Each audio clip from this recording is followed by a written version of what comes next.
શ્રી ગણેશાય નમઃ। મિત્રો, આપ જોઈ રહ્યા છો યુટ્યુબ આપણી ચેનલ આવો સત્સંગમાં આપ સૌનું સ્વાગત છે। મિત્રો, આજે આ વિડીયોમાં આપણે સાંભળવાના છીએ અષાઢ માસના વદ પક્ષની એકાદશી કામિકા એકાદશીની વ્રત કથા। જો આપને આ વિડીયો પસંદ આવે તો લાઈક કરજો, શેર કરજો। આપ આ ચેનલ પહેલી વખત જોઈ રહ્યા છો તો સબસ્ક્રાઈબ કરી લેજો, જેથી આવનાર નવા વિડીયોની માહિતી આપ સુધી તુરંત પહોંચી શકે। ધન્યવાદ। શાંતાકારમ ભુજગશયનમ પદ્મનાભમ સુરેશમ વિશ્વાધારમ ગગનસદૃશમ મેઘવર્ણ શુભાંગમ લક્ષ્મીકાંતમ કમલનયનમ યોગીભિર્ધ્યાનગમ્યમ વંદે વિષ્ણુ ભવભયહરમ સર્વલોક એકનાથમ। બોલો ભગવાન લક્ષ્મીપતિની જય। મિત્રો, એકાદશી અર્થાત 11મી તિથિ જે મહિનામાં 2 વખત આવે છે, સુદ પક્ષમાં અને વદ પક્ષમાં, બંને તિથિના સ્વામી ઈષ્ટદેવ ભગવાન શ્રી નારાયણ છે। જે ભક્તો આજે એકાદશીનું વ્રત કરે છે, ઉપવાસ કરે છે અથવા તો ભગવાન શ્રી લક્ષ્મી નારાયણની પૂજા કરે છે, દર્શન કરે છે, તેના જન્મે જન્મના પાપ નષ્ટ થાય છે, અશ્વમેઘ યજ્ઞનું પુણ્ય પ્રાપ્ત થાય છે। એકાદશીનું નામ છે કામિકા, અર્થાત સર્વે કામના પૂર્ણ કરનાર આ કામિકા એકાદશી છે। આપણા શાસ્ત્રોમાં પણ એકાદશીના મહાત્મ્યને બતાવવામાં આવ્યું છે। આપણા ઋષિમુનિઓએ પાપ પુણ્ય સ્વર્ગ નર્ક આદિનો વિચાર ધ્યાનમાં લઈને મનુષ્યને સારા માર્ગે ચાલવા માટે, સારા કર્મ કરવા માટે વ્રત જપ તપ ઉપવાસનું જે સૂચન કરેલું છે, તેમાં એકાદશીનું મહાત્મ્ય ઘણું મોટું છે, જે મહિનામાં 2 વખત આવે છે। વર્ષની 24 એકાદશી થાય છે અને પુરુષોત્તમ માસ જ્યારે 3 વર્ષે આવે છે, 2 એકાદશી એ માસની કુલ 26 એકાદશી થાય છે। આ 26 એકાદશીમાં ભગવાન શ્રી નારાયણનું પૂજન થાય છે। 26 એકાદશીનું મહાત્મ્ય અલગ અલગ છે। સર્વે એકાદશીનું ફળ ઘણું શુભ છે, મનુષ્યનું જીવન મૃત્યુ સફળ કરનાર છે।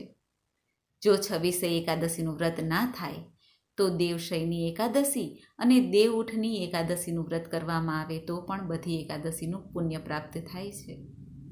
એકાદશીના દિવસે ઉપવાસ કરવો જોઈએ, ઉપવાસ અર્થાત ફલાહાર। અને જો વ્રત ન થાય તો એક ટાઈમ ભોજન પણ સાત્વિકતા રૂપે લઈ શકાય છે। યુગ પ્રમાણે જે કાંઈ વ્રતનું ફળ છે, જે કાંઈ વ્રતના નિયમો છે, તે બદલતા રહે છે। માટે અત્યારના યુગ પ્રમાણે જોઈએ તો એક ટાઈમ ભોજન લઈને પણ વ્રત કરી શકાય છે, જો શરીર સાથ ન આપતું હોય તો। અને એકાદશીનું જે ભક્તો વ્રત કરવા માંગે છે, તેઓ સવારે જ એકાદશીના દિવસે સંકલ્પ કરે કે પોતે વ્રત કેવી રીતે કરવા માંગે છે।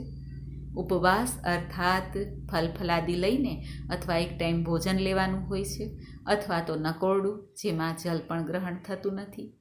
વ્રતના સંકલ્પમાં ખાસ ધ્યાન રાખવું જોઈએ કે આ વ્રત ભગવાન નારાયણને સમર્પિત છે। માત્ર ભૂખ્યા રહેવાથી વ્રત થતું નથી। ઉપવાસનો અર્થ એ પણ થાય છે, ઉપ અર્થાત નજીક અને વાસ એટલે કે વસવાટ કરવું।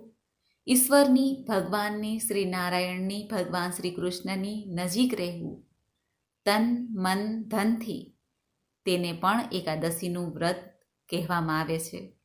મંત્ર જાપ દ્વારા, પ્રભુનું સ્મરણ દ્વારા, ભક્તિ દ્વારા, પ્રભુના નામ જપ કરીને પોતાના મુખને શુદ્ધિ કરે, તનની શુદ્ધિ કરે અને ખાસ કરીને ધનની શુદ્ધિ માટે આજે દાન પુણ્ય કરાય છે। આ રીતે પણ એકાદશીનું વ્રત થાય છે। માટે એવું મનમાં ગ્લાનિ ન કરવી કે હું એકાદશીનું વ્રત કરી શકતી નથી એટલે મને પુણ્ય મળશે નહીં। પુણ્ય મળશે માનસિક સેવાથી પણ। અને જો પ્રભુની સેવા પણ ન કરી શકીએ તો મંદિરે જઈને દર્શન કરી શકાય છે। એ પણ ન થાય તો મન હૃદયથી પ્રભુને પ્રણામ કરી દો, સ્મરણ કરી લો, તો પણ પ્રભુ પ્રસન્ન થાય છે। કારણ કે આ તિથિનો પ્રભાવ છે। આજે સાક્ષાત પ્રભુ પોતાના ભક્તોને આશીર્વાદ દેવા માટે તત્પરતા દેખાડે છે। લક્ષ્મીપતિ ભગવાન નારાયણ સર્વે ભક્તો ઉપર કૃપા વર્ષાવે છે, તે તિથિ આ છે। એકાદશીની તિથિ એ સ્વયં મહામાયા જોગમાયા છે, જે ભગવાન શ્રી નારાયણના અંગોમાંથી ઉત્પન્ન થયેલા છે। એટલા માટે આ તિથિ પ્રભુને પ્રિય છે। જે ભક્તો આ તિથિના દિવસે પ્રભુનું પૂજન કરે છે, સ્મરણ કરે છે, તેની ઉપર પ્રભુ પોતાના આશીર્વાદ વર્ષાવે છે। ભુક્તિ અને અંતમાં મુક્તિ પ્રાપ્ત થાય છે. એવો મહિમા છે આ એકાદશીની તિથિનો. આજે ભગવાનનું ધૂપ, દીપ, નૈવેદ્ય, પુષ્પ આદિથી પૂજન થાય છે. ખાસ તુલસી પત્ર દ્વારા પૂજન થાય છે. તુલસી પત્ર સમર્પિત કરવાથી જ ભગવાન નારાયણ પ્રસન્ન થાય છે. માટે આજે તુલસીજીની પણ સેવા પૂજા થાય છે, દીપદાન થાય છે. પીપળાના વૃક્ષના થડમાં ગળ્યું જળ અર્પિત કરાય છે. પિતૃદેવતાનું સ્મરણ થાય છે. પીપળાનું વૃક્ષ એવું વૃક્ષ છે જે આપણને ઓક્સિજન 24 કલાક આપે છે. માટે પણ પ્રકૃતિ માતાની આ આશીષ છે એ રૂપે પણ આપણે આ વૃક્ષોનું પૂજન કરવું જોઈએ. અને બીજું એ પણ ધાર્મિક દ્રષ્ટિએ કહેવાય છે કે પીપળાના વૃક્ષમાં સર્વે દેવી દેવતાનો વાસ મનાય છે, પિતૃદેવતા સહિત. માટે પણ આજે પીપળાના વૃક્ષનું પૂજન થાય છે. આજે ગાય માતાની સેવા થાય છે. પશુ પક્ષીને દાણાચણની વ્યવસ્થા કરવી, જરૂરિયાતમંદને દાન પુણ્ય કરવું, બ્રાહ્મણોને દાન દક્ષિણા આપવી. આ રીતે આપણા આ એકાદશીના વ્રતમાં તન, મન, ધનની શુદ્ધિ થઈ જાય છે. આ એકાદશીના દિવસે આપણે ભગવાનને જે કાંઈ ભોગ લગાવીએ છીએ, માખણ, મિશ્રી છે, પંચામૃત છે, ફલ છે, શાકભાજી છે, તેમાં એક એક તુલસી દળ સમર્પિત અવશ્ય કરવા. આ એકાદશીનું વ્રત એવું છે કે જો આપણા ઘરમાં સૂતક હોય, કોઈનો જન્મ છે, મૃત્યુ થયું છે, તો પણ એકાદશીનું વ્રત કરી શકાય છે, પૂજા ન થાય. બહેનો માસિક ધર્મમાં હોય તો પણ એકાદશીનું વ્રત થઈ શકે છે, પૂજા ન થાય. માટે આ એકાદશીનું વ્રત ઘણું શુભ અને પુણ્ય આપનાર છે. આ કામિકા એકાદશીના દિવસે જે ભક્તો પ્રભુનું સ્મરણ કરી, પૂજન કરી, વ્રત ઉપવાસ કરે છે, તેની સર્વે મનોકામના પૂર્ણ કરે છે પ્રભુ. મનોકામના એવી હોવી જોઈએ કે જેમાં લાભ પોતાને થાય અને કોઈને હાનિ પણ ન થાય. માટે ભગવાનની ભક્તિ કરીએ તો પ્રભુ સદબુદ્ધિ આપે છે.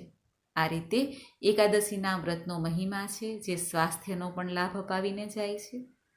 આમ આ એકાદશીનું ઘણું મહાત્મય છે. હવે આપણે સાંભળીએ આ એકાદશીના મહાત્મયની કથા જે ભગવાન શ્રી કૃષ્ણએ રાજા યુધિષ્ઠિરને સંભળાવેલ હતી. બોલો ભગવાન શ્રી નારાયણ લક્ષ્મીપતિની જય. એક વખત ધર્મરાજ યુધિષ્ઠિરે ભગવાન શ્રી કૃષ્ણને કહ્યું, હે ભગવાન, મેં દેવસૈની એકાદશીનું વર્ણન સાંભળ્યું. હવે તમે મને અષાઢ માસના કૃષ્ણ પક્ષની એકાદશીની કથા સંભળાવો. તેનું નામ શું છે, તેની વિધિ કઈ છે તથા તેમાં કયા દેવતાની પૂજા થાય છે. ભગવાન શ્રી કૃષ્ણ યુધિષ્ઠિર રાજાના પ્રશ્નને સાંભળીને કહે છે, હે રાજન, આ એકાદશીની કથા હું કહું છું તે તમે ધ્યાનપૂર્વક સાંભળો. આ એકાદશીને કામિકા એકાદશીના નામે ઓળખાય છે. આ જ એકાદશીની કથા પરમપિતા બ્રહ્માજીએ નારદજીને કહી સંભળાવી હતી. તે હું તમને કહું છું. નારદજીએ પરમપિતાને પૂછ્યું, હે પિતામહ, આજે મારે અષાઢ માસના કૃષ્ણ પક્ષની કથા સાંભળવાની ઈચ્છા છે. તેથી તમે હવે એકાદશીની વ્રતકથા વિધિ સહિત સંભળાવો. ત્યારે પિતામહ નારદજીના વચન સાંભળીને બોલ્યા, હે નારદજી, તમે મને અત્યંત સુંદર પ્રશ્ન કર્યો છે. તમે ધ્યાનથી સાંભળો. અષાઢ માસના કૃષ્ણ પક્ષની એકાદશીનું નામ કામિકા છે. આ એકાદશીની કથા સાંભળવા માત્રથી જ બાજપેય યજ્ઞનું ફળ મળે છે. કામિકા એકાદશીના વ્રતમાં શંખ, ચક્ર, ગદા, પદ્મ ધારણ કરેલા ભગવાન વિષ્ણુની પૂજા થાય છે. જે મનુષ્ય આ એકાદશીનું ધૂપ, દીપ, નૈવેદ્ય આદિથી ભગવાન નારાયણની પૂજા કરે છે, તેમને ગંગા સ્નાનના ફળથી પણ મોટું ફળ પ્રાપ્ત થાય છે. સૂર્ય ચંદ્ર ગ્રહણમાં કેદાર અને કુરુક્ષેત્રમાં સ્નાન કરવાથી જે પુણ્ય મળે છે, તે પુણ્ય ભગવાન વિષ્ણુની ભક્તિપૂર્વક પૂજા કરવા માત્રથી જ મળી જાય છે. શ્રી વિષ્ણુ ભગવાનની પૂજાનું ફળ સમુદ્ર અને વન સહિત પૃથ્વી દાન કરવાથી અને સિંહ રાશિમાં ગોદાવરી નદીમાં સ્નાન કરવાના ફળથી પણ વધુ થાય છે. વ્યતિપાતમાં ગંડકી નદીમાં સ્નાન કરવાથી જે ફળ મળે છે, તે ફળ ભગવાનની પૂજા કરવાથી મળે છે. ભગવાનની પૂજાનું ફળ અષાઢ માસના કૃષ્ણ પક્ષની એકાદશીના ફળના બરાબર છે. તેથી ભક્તિપૂર્વક ભગવાનની પૂજા જો ન બનતી હોય નિત્ય આપણે ભગવાનની પૂજા ન કરી શકતા હોય તો અષાઢ માસના કૃષ્ણ પક્ષની આ કામિકા એકાદશીનું વ્રત અવશ્ય કરવું જોઈએ. જે ઉત્તમ દ્વિજ અષાઢ માસના કૃષ્ણ પક્ષની કામિકા એકાદશીનું વ્રત કરે છે તથા વિષ્ણુ ભગવાનની પૂજા કરે છે તેમાં સમસ્ત દેવ, નાગ, કિન્નર, પિતૃ આદિની પૂજા થાય છે. તેથી પાપથી ડરનાર વ્યક્તિઓએ વિધિપૂર્વક વિધિ સહિત આ એકાદશીનું વ્રત કરવું જોઈએ. સંસાર સાગર તથા પાપોમાં ફસાયેલા મનુષ્યો માટે આનાથી છૂટવા માટે કામિકા એકાદશીના વ્રત સમસ્ત પાપ નષ્ટ કરનાર છે. પિતામહ નારદજીને આગળ કહે છે, હે નારદજી, સ્વયં ભગવાને જ પોતાના શ્રીમુખેથી કહ્યું છે કે મનુષ્યના અધ્યાત્મ વિદ્યાથી જે ફળ મળે છે તેનાથી અધિક ફળ કામિકા એકાદશીનું વ્રત કરવાથી મળે છે. આ વ્રત કરવાથી મનુષ્ય અંતિમ સમયમાં અનેક દુઃખોથી યુક્ત યમરાજ તથા નરકના દર્શન કરતા નથી. કામિકા એકાદશીનું વ્રત તથા રાત્રિના જાગરણથી મનુષ્યને કુયોની મળતી નથી અને અંતમાં સ્વર્ગલોકમાં જાય છે.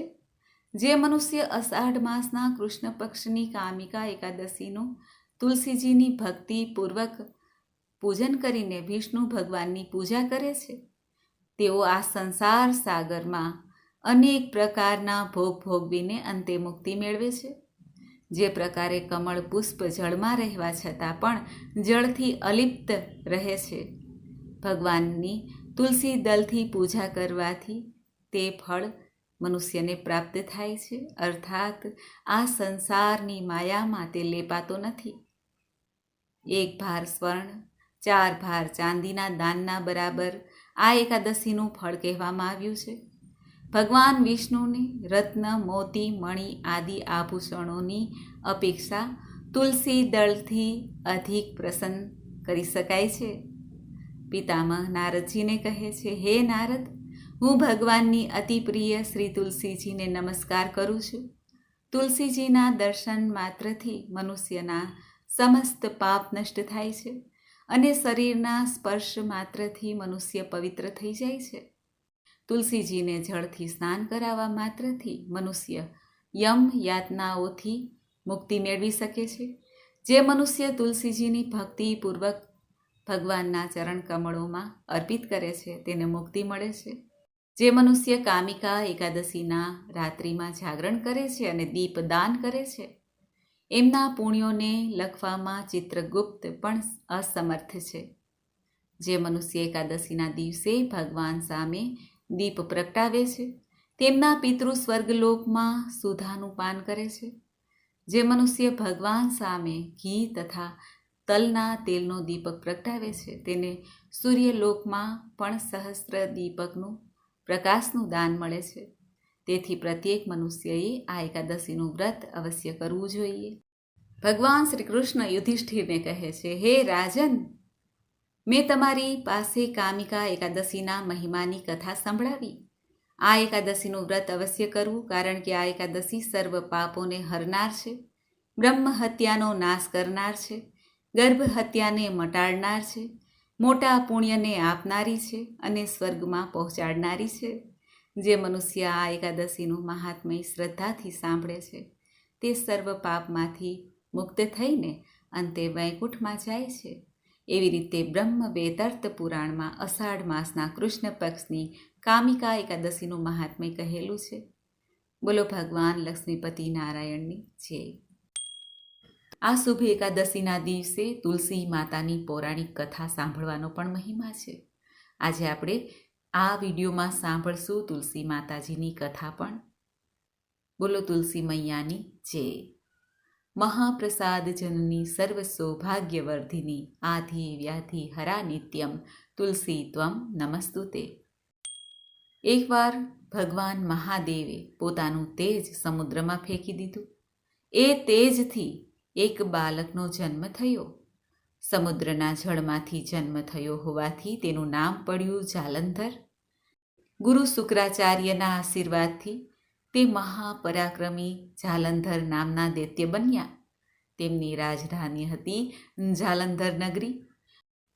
દૈત્યરાજ કાલનેમીની કન્યા વૃંદા હતા. જે હંમેશા નારાયણની ભક્તિ કરતા હતા, તેમની પૂજામાં લીન રહેતા હતા. તેમની સાથે જાલંધરનો વિવાહ થયો. જાલંધર મહારાક્ષસ હતા અને પોતાની સત્તાના મદથી ચૂર થઈને તેને માતા મહાલક્ષ્મીને પ્રાપ્ત કરવા માટે દેવતાઓ સાથે યુદ્ધ કર્યું. પરંતુ સમુદ્રથી ઉત્પન્ન થયેલ હોવાને કારણે માતા મહાલક્ષ્મીએ તેને પોતાના ભાઈ તરીકે સ્વીકાર કરી લીધા. ત્યાંથી પરાજિત થઈને તે દેવી પાર્વતીને પ્રાપ્ત કરવા માટે લાલસાથી કૈલાસ પર્વત ઉપર ગયા. ત્યારે જાલંધરે ભગવાન દેવાધિદેવ મહાદેવજીનું શિવરૂપ ધારણ કર્યું અને દેવી પાર્વતીના સમીપ ગયા. પરંતુ મા મહામાયાએ યોગ બલેથી તેમને જાણી લીધા, ઓળખી લીધા અને ત્યાં જ દેવી અંતર્ધ્યાન થઈ ગયા.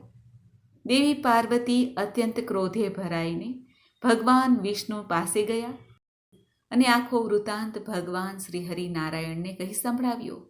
ત્યારે ભગવાન વિષ્ણુને થયું કે જાલંધરને હવે દંડ દેવો જ પડશે. જાલંધરની પત્ની વૃંદા પતિવ્રતા નારી હતા. ભગવાન વિષ્ણુના પરમ ભક્ત હતા. પતિવ્રતા પત્નીને કારણે જાલંધરનું મૃત્યુ થવું તે આસાન ન હતું. તેને પરાજિત કરવો આસાન ન હતો. ત્યારે જાલંધરનો નાશ કરવા માટે, વૃંદાના પતિવ્રત ધર્મનો ભંગ કરવા માટે ભગવાન નારાયણ પોતે સ્વયં આ કાર્ય કરવા માટે તૈયાર થાય છે દેવોની વિનંતીથી. સમય જતાં ભગવાન નારાયણ એક ઋષિનો વેશ ધારણ કરીને ત્યાં પહોંચે છે જ્યાં વૃંદા તપ કરતા હતા. ત્યારે ભગવાન નારાયણની સાથે 2 રાક્ષસો પણ હતા.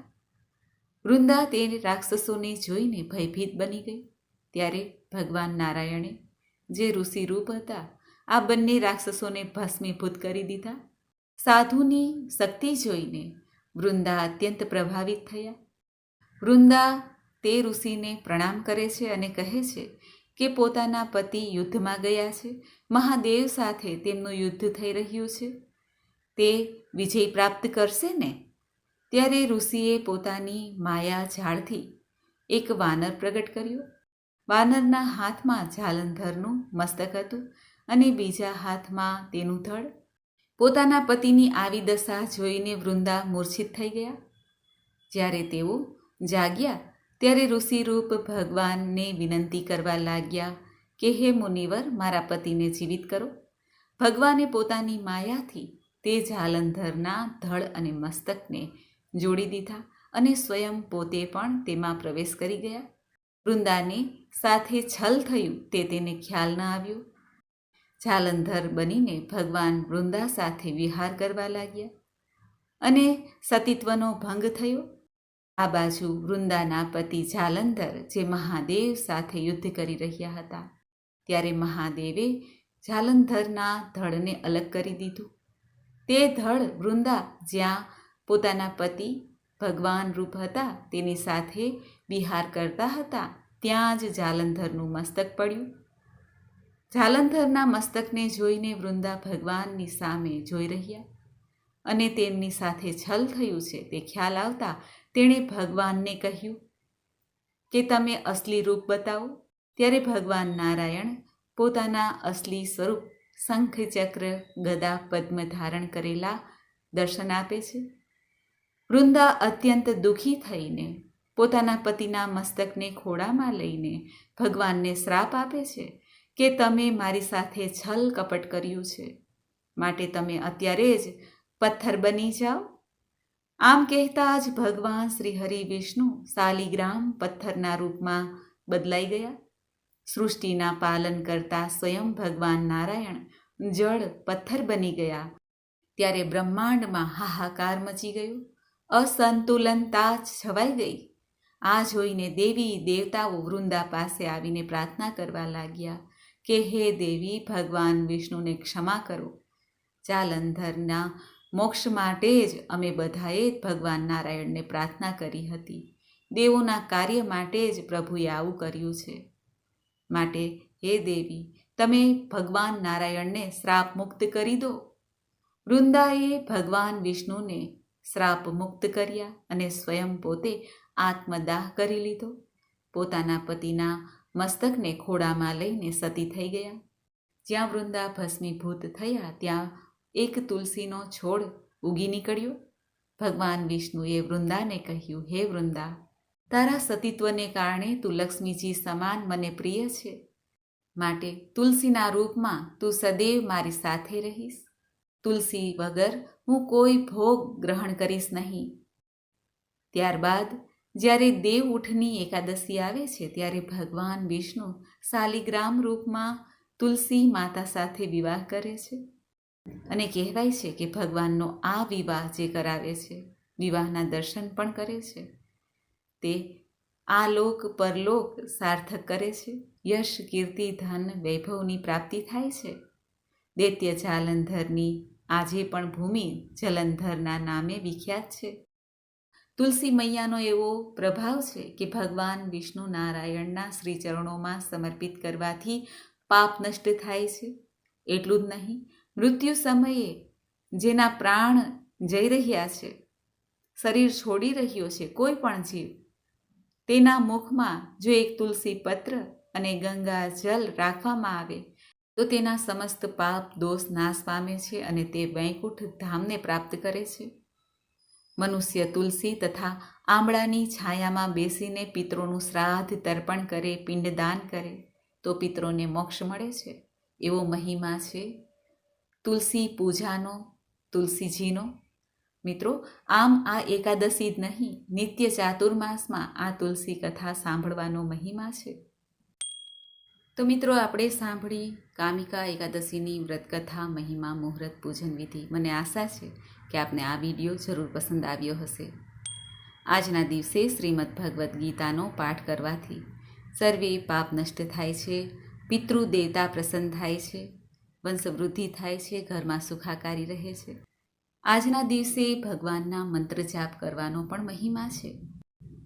હરે રામ, રામ રામ, હરે હરે, હરે કૃષ્ણ, કૃષ્ણ કૃષ્ણ, હરે હરે. બોલો ભગવાન શ્રી કૃષ્ણની જય, લક્ષ્મીપતિ નારાયણની જય. મિત્રો, મને સાંભળવા માટે ધન્યવાદ. આપ સૌને મારા જય શ્રી કૃષ્ણ.